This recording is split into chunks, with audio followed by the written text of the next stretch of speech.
Caddis. Well defended, I thought, for the most part of the match today, but you got done just the once. Yeah, when you listen, they're a full-time team. I went and watched them Tuesday night up at when they played at home to Eastleigh, and that's what they do to teams. They work on that every single day. Their patterns are very good. So I knew we were going to have to be patient. It was very similar to Rochdale. I knew we'd have to be patient.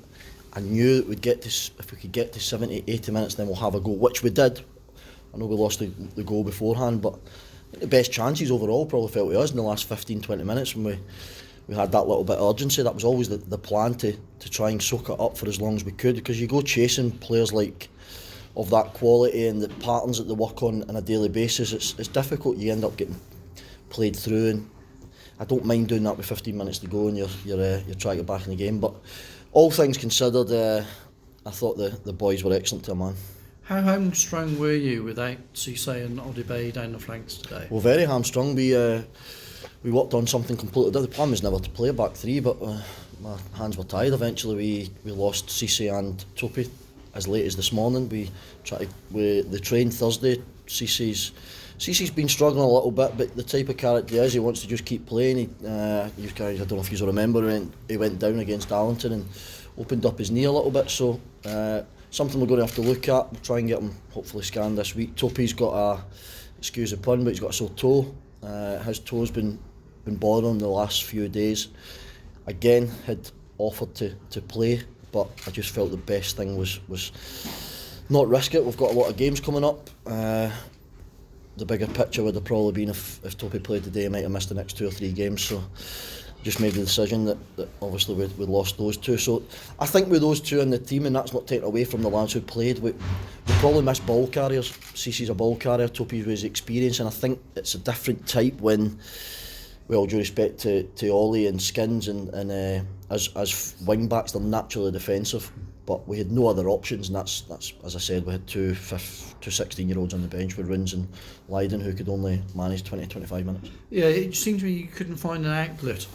Players maybe picked the ball up in defence, but normally they'd have somebody to target, but they weren't there. Yeah, it's difficult, and when you play games like that and you're up against it in terms of possession, when you win it back, yes, you've got to try and keep it, but you need a ball carrier, you need to get someone up the pitch. That's not Skins, it's not Ollie's game, so it's not something we expected from them. But with those two and the team, we had an idea of the team and formation that we thought would give us the best chance to win the game, and that's life. They couldn't make it. Willow's obviously came. We were going to take Willow off at half time. He's landed on his shoulder. We don't know if it's came out or not. And so yeah, just one of those days. So we had to get Willow off the pitch, and we'll assess that this week as well. And having said that, when you did get on the front foot as a team towards the end of the match, you could easily have taken it to penalties. Yeah, I mean, the one thing that pleases me the most is we're part time. We get the boys 4 hours a week, and they looked to fit a team. I thought the last 15-20 minutes we were on the front foot, we were putting balls in the box, we were getting down the side, we were getting chances, we were getting corners, the crowd were getting going.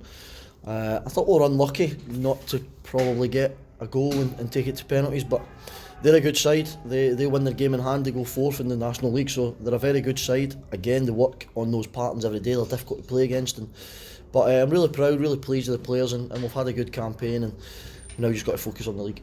And how close was Curtis Pond, the goalkeeper, to scoring? Yeah, I think he said if it hit him flat on the forehead, it would have probably went in, but I don't know if it's hit the side of his face or whatever. But yeah, I think the one beforehand as well, we get something on. But I just felt as if we were going to score. I genuinely did. I had that feeling like I've had in some matches, and it's never through the lack of effort or the desire or that character to go and try and get back in the game. So really pleased overall with the performance, really pleased with the players and the work effort, and obviously we're a bit hamstrung before the game, and I thought the character dealt with that. Now, how big do you think the next 2 games are going to be, both against teams towards the top, Tamworth obviously points clear, and then Chester, a big few days ahead? Yes, they're all big games now. We've got, I know I hate cliches, but it's that old 14 cup finals now, whatever, 15, I can't even remember what games we'll get left, my head's frazzled at the moment.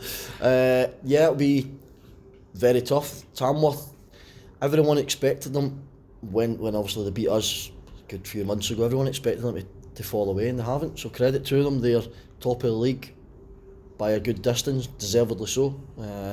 So we'll give them the respect that that they deserve. We've obviously don't want to look too far at Chester as well, but it's going to be a tough couple of games, but we have a target in mind. We are still, the grand scheme of things is we're 5 points off last season's total with 14 games to go.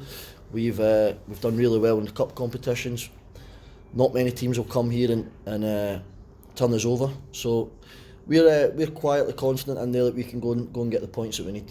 And it's very rare that you don't score here at Edgar Street, so you become an entertaining team. Yeah, but do we want to entertain? Yeah, absolutely we want to entertain, but we want to win football matches, so if it's winning 1-0 with a scrappy own goal, then so be it. But if we can go and get goals on the board, we know that we've got a poor goal difference. We recognise that.